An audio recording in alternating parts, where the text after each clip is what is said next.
Nagaan isiniifatu akkam jirtu? Egaa viidiyoo akkasiillee hojjedheen beeku garuu har'a viidiyoo kana akkan hojjedhu kan dirqamsiise hiriyoonni koo hordoftoonni koo na jaallattan baay'een keessan karaa keessaas karaa bilbilaas waa'ee viidiyoo kanaa na gaafachaa jirtu jechuudha. Viidiyoo kana irratti akkuma argitanii akkaawuntii warroonni namni akka gadda namaa barbaadan gammachuu namaa hin barbaanne warroonni namatti naafan warroonni jireenya namaa keessa galii laaquu barbaadan akkasumas immoo warroonni waan sobaa facaasuudhaan beekamanii maqaa keenya balleessuudhaaf akkaataa isaa itti fayyadamanidha. Egaa viidiyoon kun isiidhaa kan jettan eeyyanumadha. Viidiyoon kun garuu kan hojjetame akkuma argaa jirtan yuutuubii Dr. Naafii Argeetoo Ofishaal irratti waggaa 3 dura viidiyoo gadhiifameedha. Guutuu isaa ilaaluu dandeessu deemtanii mata duree kanaan search gootanii argachuu dandeessu. Viidiyoon kun iskiriptiidha bifa diraamaatiin hojjetame.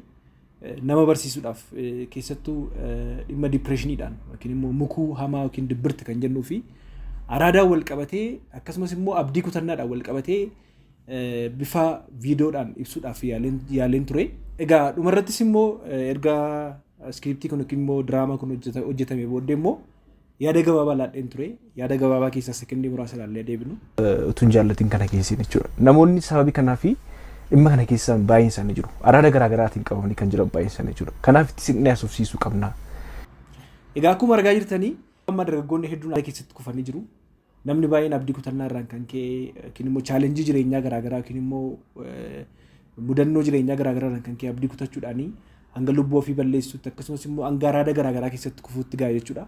Kana barsiisuudhaa fi namni kamiyyuu abdii kutachuu akka hin qabne abdii kutatee araanni furmaata ta'uu hin danda'u abdii horachuudhaanii jabaatanii hojjechuudhaan iddoo guddaa ga'uu hin danda'ama yaada jedhu ibsuudhaaf viidiyoo kana guutummaa isaa galtanii dhaggeeffachuu dandeessu. Viidiyoo hojjetamee turedha. Garuu akkuma argitanii tiiktookii irratti sagalee gaddaa jala galchuudhaanii footoo kan biraa wajjin walitti fiduudhaanii akka waan amma ta'aa jirutti akka waan gaddi wayii na mudateetti akkuma argaa jirtan namni kun akkaawuntii kana argaa jirtu. Akkaawuntiin kun yeroo hundumaa viidiyoowwan akkasii gadhiisuudhaanii kana qofa miti kanaan duras immoo viidiyoo haadha manaa kootii akkuma argaa jirtan kana viidiyoo kana gadhiisee ture. Viidiyoo kana irratti fiilmii ishee waggaa 2 dura hojjette akkuma argaa jirtan egeree irratti fiilmii kana hojjettee turte. Fiilmii kana keessaatii walitti fiduudhaanii akka waan isheen kutaa ciniinsuu galtee viidiyoo waraabamte yookiin immoo akka waan miidhaan irra ga'eetti gadhiisaa ture namoonni hedduun naa bilbilaa turan. Kanaaf akkaawuntii argaa jirtan kana anaan bilook na godheera. Akkasumas haadha manaa koos bilook godheera. Hundi keessan galaata riippoortii godha. Riippoortii gochuudhaan akkaawuntii kana akkasiin dhaabsista jechuun barbaada. Dabalataan immoo viidiyoon kun nama hedduu bira akka ga'uuf koppii liinkii akkasumas immoo sheer gochuudhaanii namoota kaaniif illee naaf qoodaa isiniin jechuun barbaada.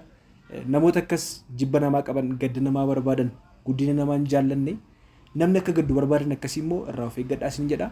Jaallattoonni fi hordoftoonni koo kan na jaallattan kanneen biyya keessaas biyya alaas naa bilbiluudhaan naa barreessuudhaanii na gaafachaa turtan guddaa galatoomaa isiniin jechuun barbaada. Ulfaadhaa.